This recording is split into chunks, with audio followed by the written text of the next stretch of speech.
Welcome to this introduction to the Modern Steinitz, a course of how to fight back against the Ruy Lopez. My name is FIDE Master Tim Wall from England, and I'm here to present you with a practical course to fight back in the Ruy Lopez using a variety of rather exciting tools. So the question is, what is the Modern Steinitz? It begins after the moves e4, e5, knight f3, knight c6, bishop b5, a6, bishop a4, and pawn to d6. Black sets up a solid pawn centre, but is soon going to launch a counterattack. Who is this opening for? Well, it's for you. If you are a club player, an enthusiastic amateur, an aspiring professional. And it's a practical weapon. So I will not be bombarding you with tons and tons of theory. I will be showing you the main variations and the ideas and the tools that you need to play the opening effectively. It's an opening for people who want to basically not suffer the Spanish torture.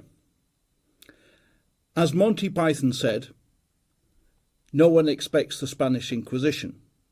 Well, in chess we do, but not very many people expect the Modern Steinitz in reply. And that will be our advantage, because we will be able to play counter-attacking ideas that most white players have either never seen before or are very unfamiliar with. The question is, will I get it in my games? Yes, you will, because this occurs after only 4 moves.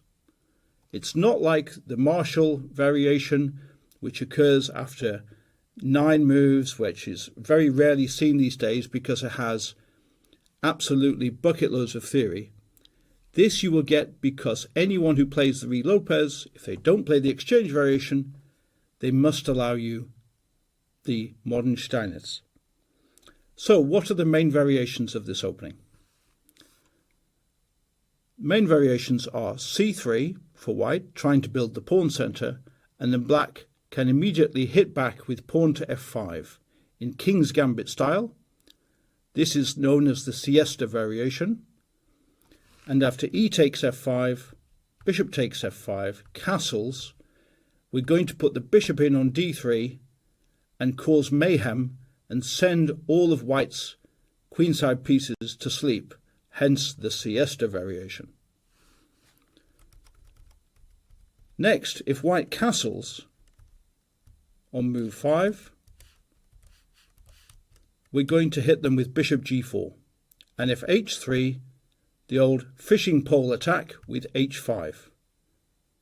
This may seem crude, but is actually very, very dangerous for white to face. And we will go in depth into this system.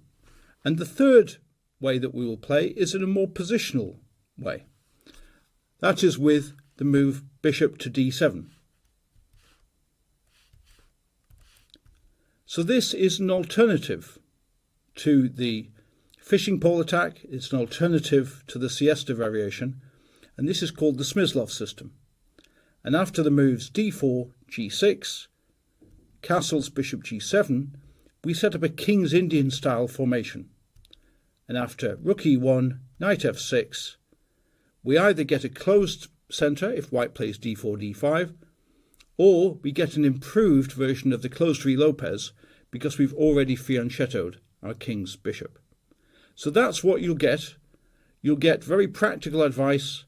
We're going to dive in quite deep, but we're going to use illustrative games all the way through, and I'm sure that you will enjoy both playing through the games and learning this exciting opening. Thank you very much for listening.